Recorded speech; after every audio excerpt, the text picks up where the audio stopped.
Hello and welcome to Velina's Talk. This is the second season of the digital format, and today's episode is focused on global power competition from the perspective of Australia. My name is Velina Chakarova, and I'm the director of the Austrian Institute for European and Security Policy based in Vienna, Austria. My work includes research, consulting, and lectures on the global system transformation and geostrategy of global actors.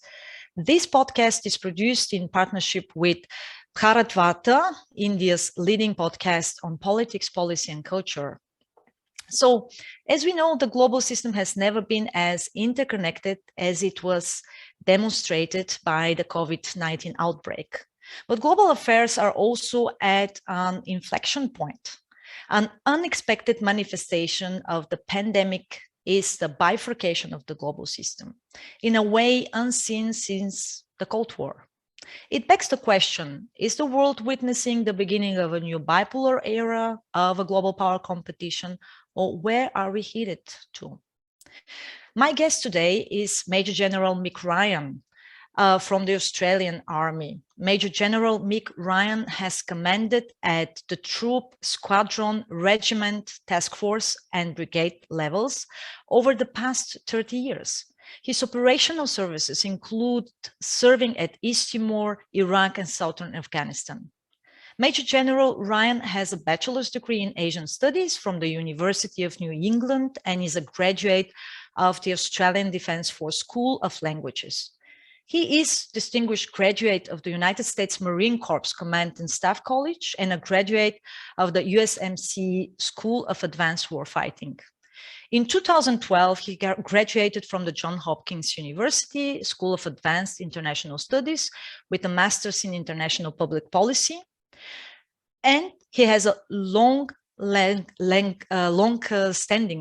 interest in military history and strategy, advanced technologies, organizational innovation, and adaptation theory. He was inaugural president of the Defense Entrepreneurs Forum in Australia and is a member of the Military Writers Guild. And last but not least, he's also an author on the interface of military strategy, innovation, advanced technologies, as well as how institutions can develop their intellectual age. In February next year, his first book, War Transformed, will be published by USNI Books. General Ryan, welcome to this digital talk. Thanks, Velina. It's terrific to be here with you. I look forward to our conversation. Before we actually focus on what your book is going to be about, I would like to ask a direct question regarding Australia. How will Australia navigate between these emerging animosities, some call it strategic systemic rivalry, between the United States on the one side, long-lasting traditional ally, and China, Australia's largest trading partner, so to say? How significant is actually Australia's dependence on China in reality, in what concrete areas? I think it's important to state right up front that Australia is dependent on foreign capital, full stop.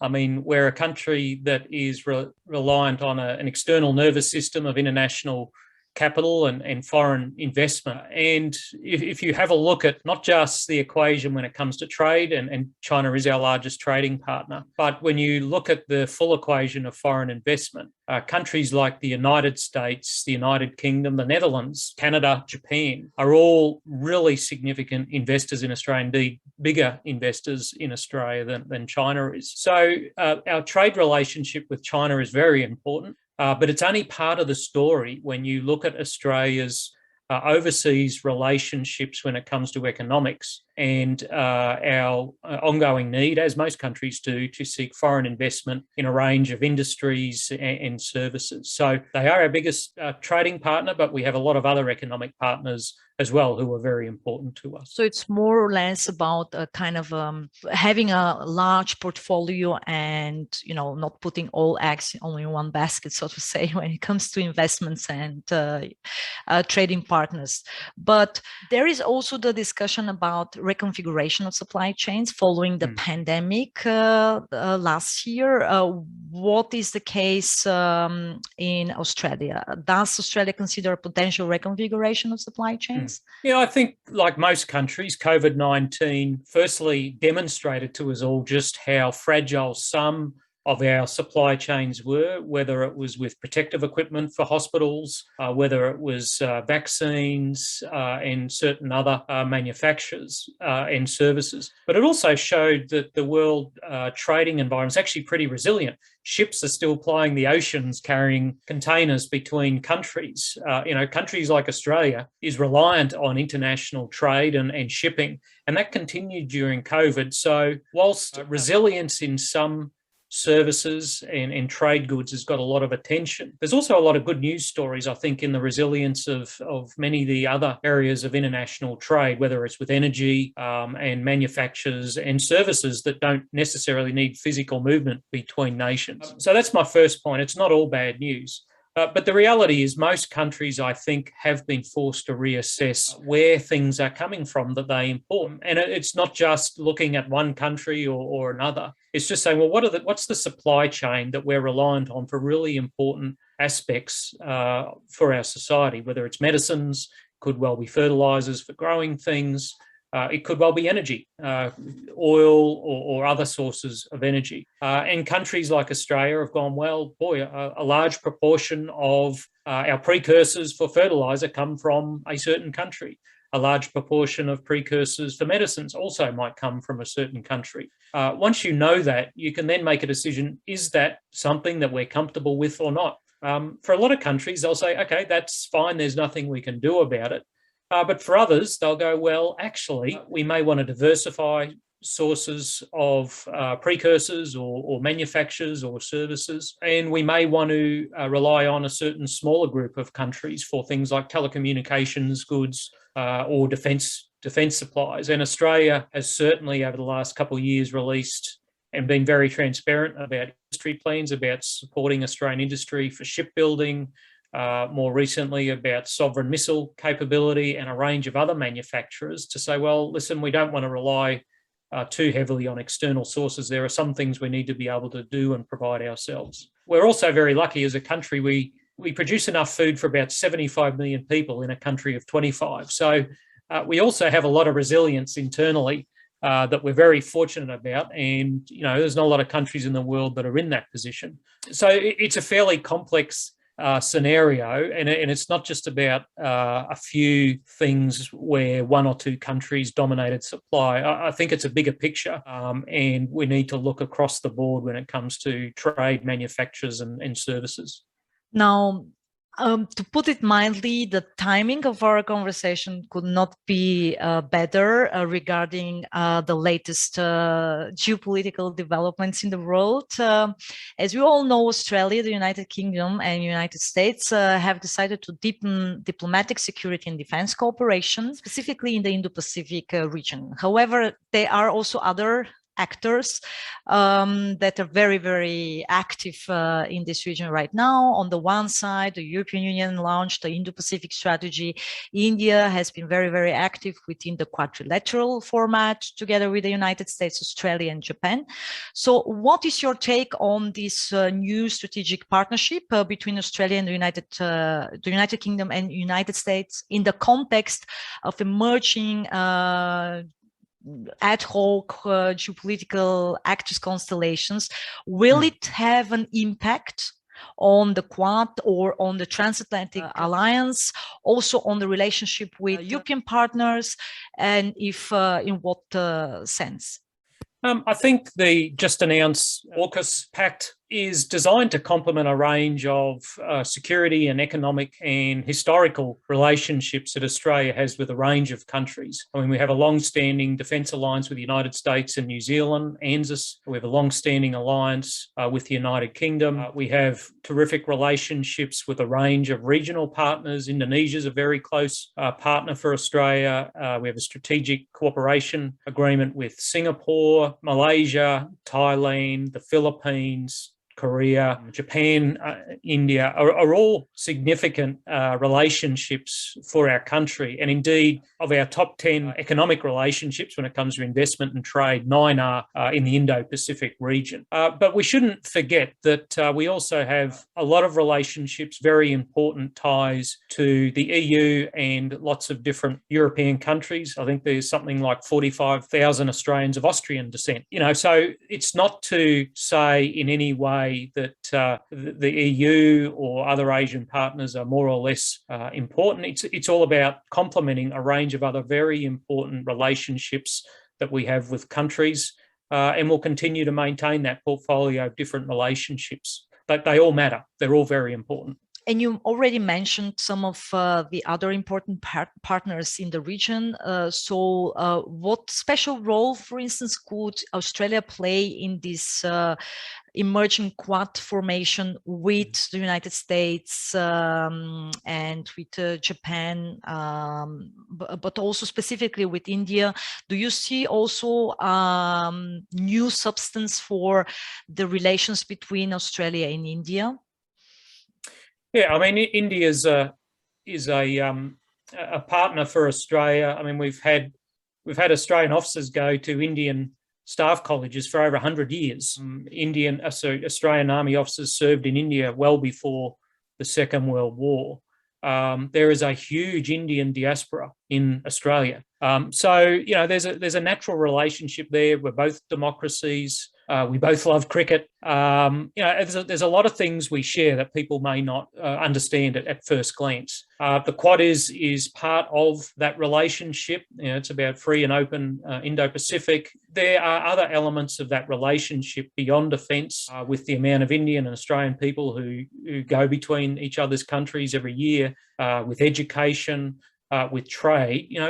India is a massive country. It's not just a country, it's a civilization with a very deep history of lots of important parts of culture. And it's a natural country that Australia would want to have a strong relationship with, I think. And by the way, both our countries are washed by the Indian Ocean. We have a shared interest in a secure and open Indian Pacific and a secure and open Indian Ocean. And there's a lot of collaboration that goes on there between our navies and between our nations on that very issue. And moving to the European Union partners and institutions, because as we know, in Europe, the decision-making process is a little bit more complicated, as we have the European Union institutions on the one side and also the European Union member states on the other side. So there has been already a discussion following the COVID-19 pandemic on how to navigate between these two major centers of power, so to say. On the one side, the traditional transatlantic partner, United States, but on the other side, the rising economic power, China. Do you see COVID-19, the pandemic, so to say, as a turning point for all significant actors, so not just for European partners, but also for Australia and other powers, let's say, in between, to be faced with kind of a either-or choice at some point in time? So basically trying to navigate this complex space between the two centers of power, but at some point being faced with this either-or decision. I think, starting with the impact of COVID, I think in the short term, it seems like it's accelerated change. It certainly feels like that, but I think too that it's probably too early to tell. But history is punctuated by these pulses of change. There's a great quote I love from George Orwell in 1942. He said, "Every now and then something happens. No doubt it's ultimately traceable to changes in industrial technique, and the whole spirit and tempo of life changes, and people acquire a new outlook." It feels like that's happening at the moment. I think it's impacting on, as we've already talked about, supply chains. It's impacted how different countries relate to each other. Australia has never really sought to make choices between countries. I mean, Austria doesn't make a choice between France and Germany. Each country is important for different reasons. Those relationships are important for different reasons. And Australia is a very open and vocal supporter of a free and open Indo-Pacific and the rule of law and liberal democracies. And that sometimes means we have strong affiliations with historical partners, but it also means we have strong affiliations with new partners who are new democracies or newer democracies. So I don't think this is about choices between one big power or another. It's all about making sure that we are part of ensuring that all of us have the chance to live a free and open life, able to make our own choices, retain freedom of speech, and those kind of things. And I think, they're the kind of values that we share with the European Union and all its members.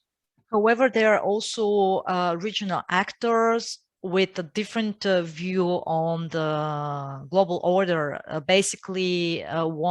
seeking to impose their own understanding, their own reading of international norms, standards, and rules. And one such example is this increasing systemic coordination between China and Russia in key domains and fields of international politics. What is your take on this China-Russia systemic coordination? Is there actually a concrete impact by such actions or measures that are being felt in the Indo-Pacific, or are detrimental to Australia's interests in the long run? And how will actually Australia contribute to counterbalancing this increasing presence and power projection in the Indo-Pacific? It's fascinating to watch the China-Russia relationship, right? Because it's kind of ahistorical. Haven't always gotten along very well, and indeed they've had a couple of stoushes along their border at different times. But it is very interesting to watch for various reasons. Economically, there's certainly energy relationships, mineral exploitation, technological exchanges. I don't know that that's happening to the degree that some of the more negative analysts are saying, but it's certainly happening, but I'm not sure to the degree that it is. Integration of national security aspirations, I'm not sure that's happening to the degree some are speculating. Russia is more a European-oriented power. China is an Asia-oriented power.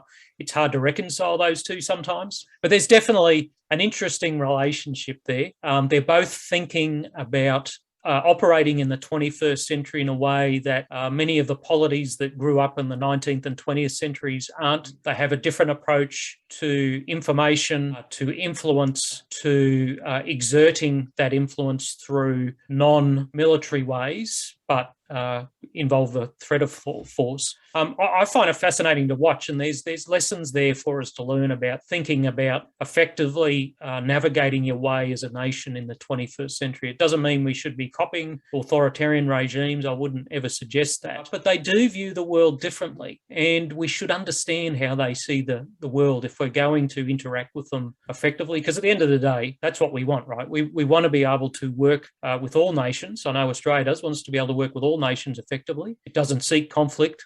It certainly doesn't seek violent outcomes. It seeks peaceful economic and societal relations between countries. To do that, you've got to understand how others think. But it's hard. We probably understand Russia a bit better than China. But China, like India, is a very old country and a very old civilization with a distinct view of the world. It has an amazingly deep, broad culture that is wonderful, quite frankly. If you look into it, it has an amazing history. CCP is a reasonably recent thing in China, and you need to always distinguish between the CCP and China because there are millions of Chinese people that live in all our countries who are wonderful citizens, great contributors to our nations. So, we really need to understand that country. We understand its people better to navigate the 21st century. Do you think that we are entering a new phase in international relations, a phenomenon that points rather to a bifurcation of the global system rather than to the multipolarity as being outlined for at least the last 10, 15 years, following the unilateral phase of the international system? Yeah, I'm not an IR expert. I don't have a doctorate in it or anything. There were people who were speculating that deglobalization was going on even before COVID, that you could start seeing the threads of it starting to occur. Certainly when it comes to technology, there is a greater difference between, say, China and some of its partners and, say, the US and Europe. You can't disconnect from China, you can't disconnect from the EU, you can't disconnect from the US in a trade or economic sense. I just can't see that happening short of some major crisis. And I can't see why it would be desirable, to be quite frank. But certainly when it comes to outlooks on personal liberty, forms of governance, there does seem to be two worldviews. The one we embrace, obviously, is about people are born with inalienable rights, freedom, liberty, freedom of expression.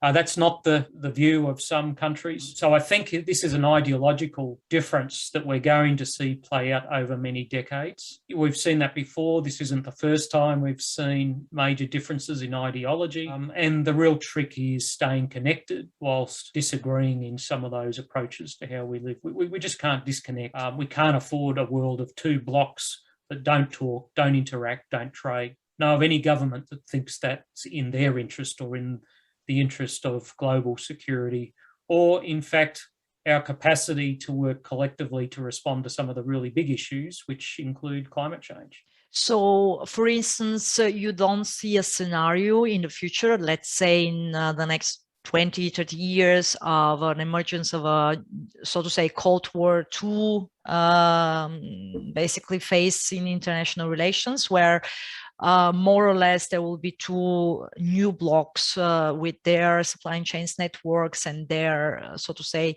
alliances and partnerships, of course, not being involved in a direct confrontation, however, being more or less separate from each other. We are seeing pulling apart a little bit, particularly when it comes to technology. The Trans-Pacific Trade Partnership is an area that will be interesting. The US didn't join that, but China have now applied to join that. That'll be very interesting to see how that plays out. I don't have a strong view on that either way, but it will be fascinating to watch. I think if you do see that bifurcation and the split across all the different elements of interaction between nations, across economies, diplomacy, military relations, societal links, I don't see that as a good thing. That's on the far end of one spectrum of possibilities, I think. It's possible.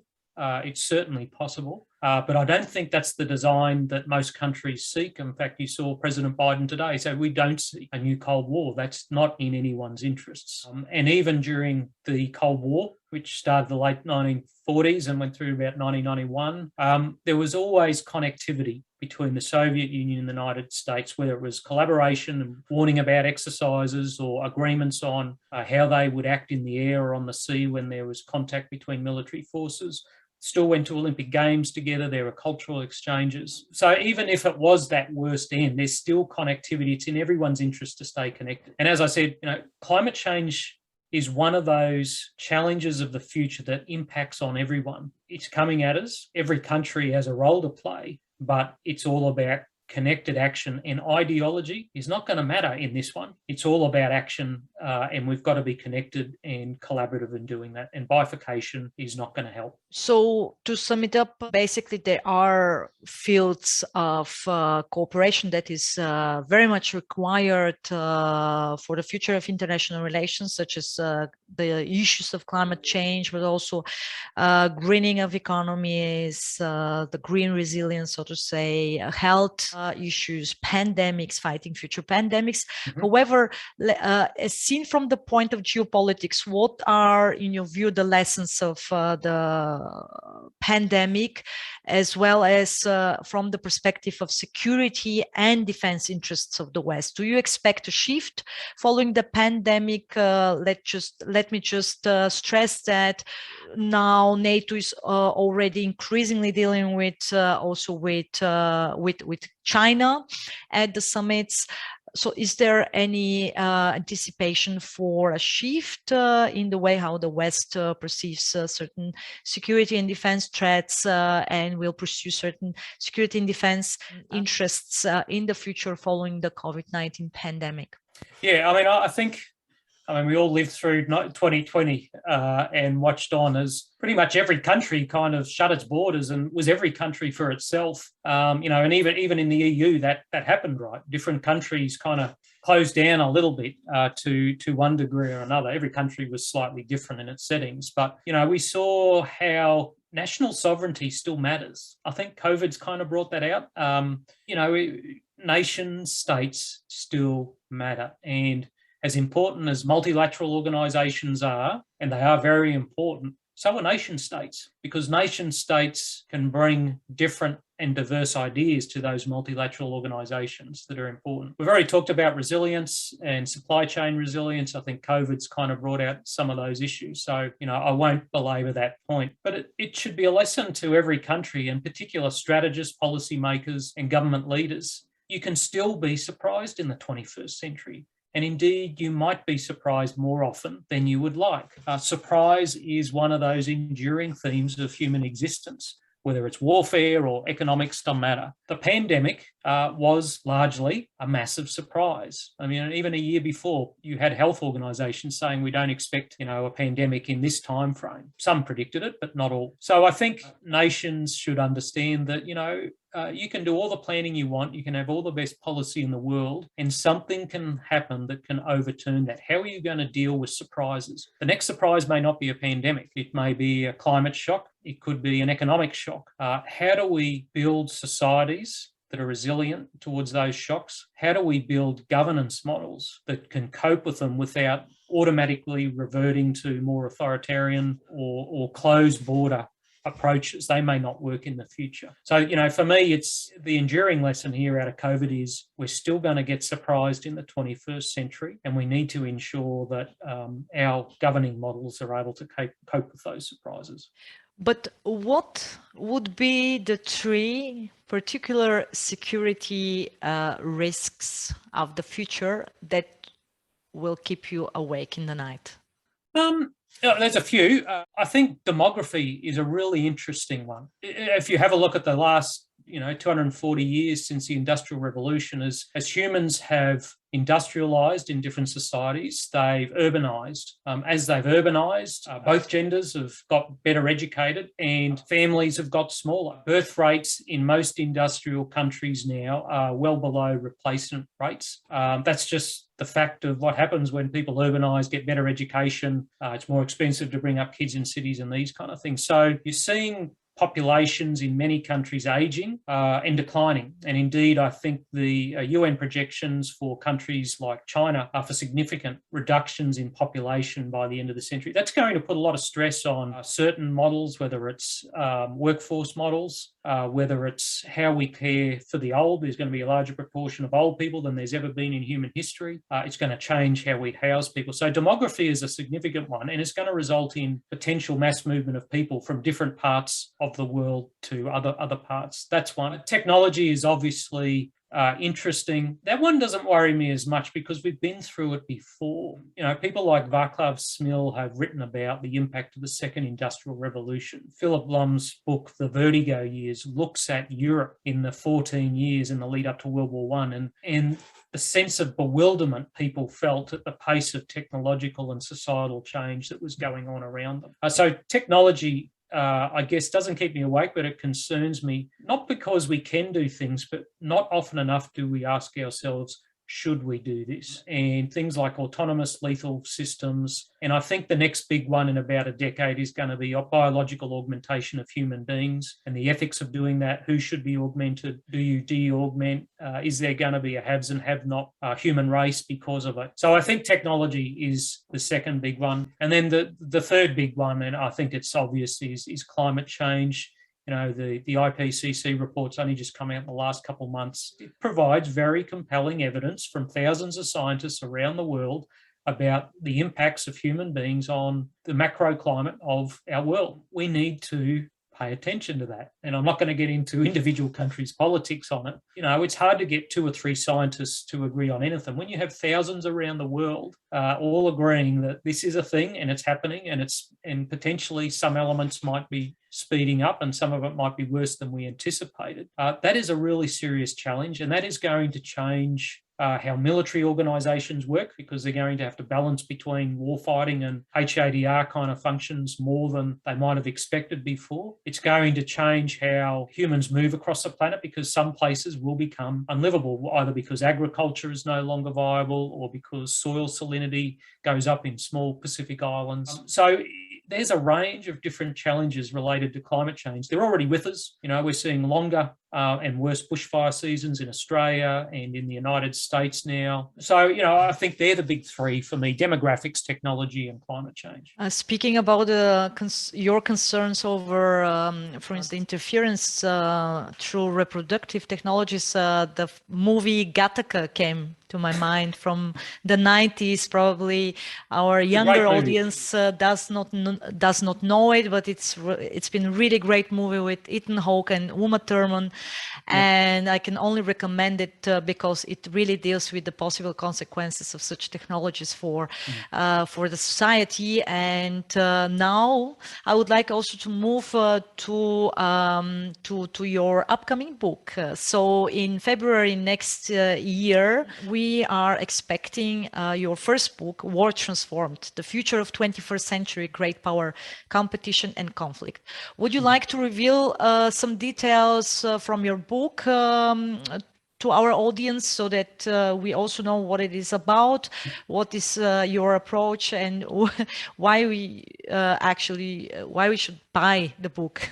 Well, it's a book fundamentally about human organisations and what drives them to change. It really starts off with a quick survey of change since the first industrial revolution, and how since the first industrial revolution, industrial change has driven societal change, which has driven change in military organisations and how military organisations think and fight. If you roll forward to the current era, what some are calling the fourth industrial revolution, it's the confluence, I think, of several large macro changes: technology, geopolitics, demography, and climate change is in there. And they're all interacting, they're all impacting on each other. You can break them out as separate drivers, but they're all interacting with each other. And it's getting more and more complex to really select just one of those lines. So the core idea, after we have a look at that current environment, those big trends, is that despite the big changes in technology, and that's where people seem to go when they want to talk about change,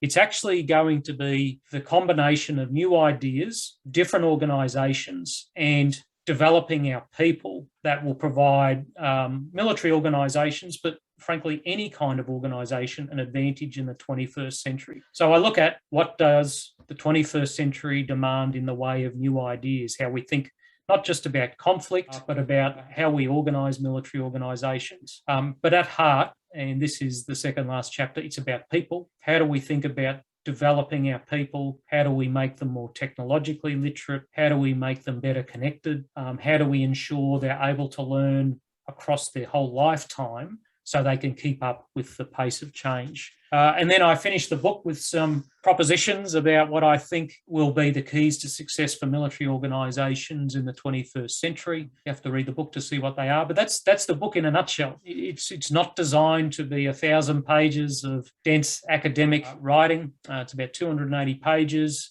I think it's written in plain English, but as a military officer, you never quite know. I'll leave you to judge that. But it's designed not just for a military audience. I mean, if you are running a large corporation, you could read this, and new ideas, new organisations, and better developing your people can equally be the keys to generating advantage in whatever industry you are part of. So, it's for military people, but I hope it has a wider audience than that, because I think there's a lot of pragmatic and common sense ideas in there. Maybe just a short question, still related to the book. Of course, we do not want to hear many spoilers, that is clear. But do you see a shift in the way how warfare is going to look like in the 21st century? Maybe really with a short, only short answer without revealing too much. But I think this is going to be very interesting also in a sense for non-military people, in a sense that we are already observing a great shift. We have already US Space Force and supposedly other militaries are going to think more in that dimension. There is also the dimension of cybersecurity. So obviously the military is occupying new spaces, new dimensions, and I think that this is also going to be part of the 21st century great power competition, right? Yeah, military scholars, I mean, all the way back from Clausewitz onwards, talk about the changing character of war and the enduring nature of war. And the changing character is, what we fight with, where we fight, and how we fight with what tools. And that is clearly changing. I mean, it's changed ever since the first Neanderthal picked up a rock and threw it at his mate. And that's just going to be an ongoing part of human existence. I won't get into a conversation about is it nature or nurture, but competition is part of every living thing's existence. So is the character war changing? Absolutely. Whether it's a greater emphasis on influence, space operations, cyber, there's innumerable things where it is changing. The other bit, the enduring nature, and this is an epilogue in the book, and I get into it, is the enduring nature, and that is the interplay of human will, the purpose of war. Is that changing? That is a really good philosophical argument, because at the end of the day, no matter how far up the decision change or autonomous systems go, it's ultimately humans who make the policy and make the decisions to go to war or miscalculate and go to war. So I don't see the nature, that very human interplay that is integral to warfare, to conflict, to competition. I don't see that changing anytime soon, regardless of the significant disruptions in technological means that we're seeing come down the track. And I still want to stay with you for a little bit longer in the field of books and reading, because you are an avid reader. You have been posting these amazing reading lists. And maybe I was thinking it will be great also if you can make some recommendations as you did in the past.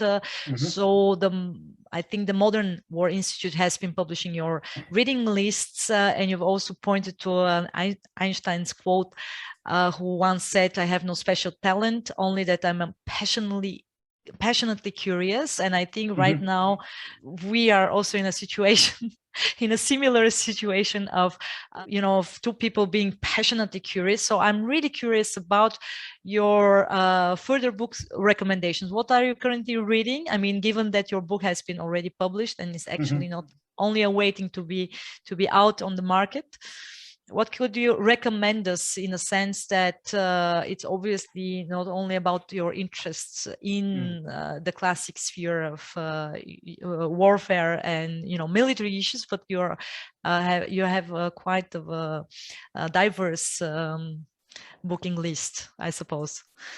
Yeah, I love reading. As I say to people, read like your life depends on it, because it might. I think there's a great book by Frank Hoffman that's just come out called Mars Adapting, which is about adaptation, which is probably the most important characteristic that any organisation can have, is the ability to recognise the need to change and move quickly. So that's a really important book, I think. And there's been a couple other books by Dave Barno and Nora Ben-Shale on a similar topic on adaptation. Martin Dempsey's book, No Time for Spectators, is a fabulous examination of leadership. Now, I'll be upfront, I work for General Dempsey in Iraq. He is the real deal, as the finest leader I've ever seen anywhere in any situation in my entire life. And that is a really magnificent book. There's a bunch of others out there. The US Marine Corps just published a very short piece of doctrine called Competing. It's fabulous. in this era of collaboration and collegiality, it's a really good book that says this, yeah, you've got to be able to work with each other. You've got to be self-aware and all that stuff, but you've also got to be a competitor. And what does that mean for a military organisation and a nation? So that, that's pretty important.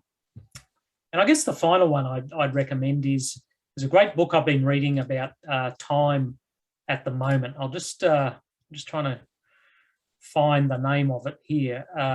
It really is a fabulous book, and it's called Wartime, and it features chapters by a group of scholars, mainly from Europe and the United Kingdom, that looks at how does the impact of time change policy development, strategy, and military operations in the 21st century. It is a terrific book, and it's from a range of different IR scholars and other experts, and boy, some very, very fine insights in there. But yeah, I put out a reading list every year. It's not just books, it's podcasts, it's Twitter feeds, it's journals, it's websites, and I'm a big advocate of this professional military education global ecosystem that now has come into existence over the last 20 years, where there's dozens and dozens of blogs and sites connected through lots of different countries, where we're sharing information, we're teaching each other, and it forms the informal part of our education to complement the formal education we get from universities and military colleges. And since you mentioned that, please make sure to follow War in the Future on Twitter. So the Twitter account is War in the Future. And you can find all this information there. And also you can reach out to General Ryan and ask also about book recommendations, lists, and so on. It's really fascinating. I mean, even these recommendations already have saved us until Christmas time. But since you mentioned Iraq, I really feel inclined to ask you a final question, and that is regarding Afghanistan, because you've been also to Afghanistan. Do you think that there might be a role for the Quad following the takeover of the Taliban and potential Afghanistan's collapse in the future, basically to somehow counterbalance these ramifications in the Indo-Pacific region, of course, with a role for Australia, but in a broader sense, maybe that could be one way how European partners, including France, might actually join the Quad or participate more actively. And this would be also in accordance with this new European Indo-Pacific strategy. What would be your take on that? That's a big question. Very big question, I know. It's a very meaty question. Yeah, with Afghanistan, I mean, it was just awful to watch the final days and weeks there. I mean, for the hundreds of thousands, of US, European, Australian, New Zealand, Canadians, and others who've served and sacrificed there, and had a lot of friends and partners there. It was agonizing to watch. And I think, notwithstanding the eventual outcome, I think it says a lot good about our nations, yours, mine, and many others, that for 20 years we tried and worked hard to give the Afghan people a better life. I don't know what every country's policy is going to be towards Afghanistan and the Taliban government herein, but I know none of us have an interest in it returning to where it was 20 years ago. We have an interest in ensuring that the gains in things like women's rights and education for both men and women, and particularly young girls, should continue. And I see the Taliban's announced that young girls will be allowed to go back to school just recently. So, for me, my sense is there'll be a level of engagement to encourage that kind of behaviour, but what the detailed policies from different countries will be, I'm not sure. The Quad, I think there's lots of things that Quad can do. What it's going to do will be up to the 4 leaders of those countries. I think they're meeting again shortly. It's another one of those collectives of like-minded nations who seek certain outcomes in different parts of the world. I think that's really important. But the EU's new Indo-Pacific strategy is really important. I think our Prime Minister in New York today said we are very keen to see the EU and all the nations of Europe participating in the various strands of Indo-Pacific life through economy, society, military, a whole range of ways that the EU can play a role in the Indo-Pacific. I think that strategy coming out is a very positive step. Australia loves working with a whole range of different countries from all over the world in the Indo-Pacific and in our own region, and we'll continue to do that. General Ryan, thank you very much for joining me on this journey from Europe to Australia and back. We covered many exciting issues. Please follow General Ryan at War in the Future. That is the account on Twitter. Then you will find also more information about all other exciting activities and interests he has. And don't forget February 2022, War Transformed. We're very much looking forward to your first book, and I'm quite sure that it's going to be only the first of many, many books to come. Thank you very much. I hope so, and thank you so much for your time. It's been a wonderful conversation. I've really enjoyed it. Thank you very much. Thank you for tuning in to this episode of the Bharat Varta podcast.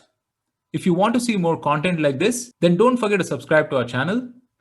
We started Bharat Varta to facilitate long-form discussions on politics, policy, and culture. We don't necessarily endorse anything that was said in this episode. If you wish to offer us feedback, do reach out to us on social media. We are at Bharat Varta on Facebook, Twitter, and Instagram. You could also get in touch with us on our website, www.bharatvarta.in. The links are in the description below.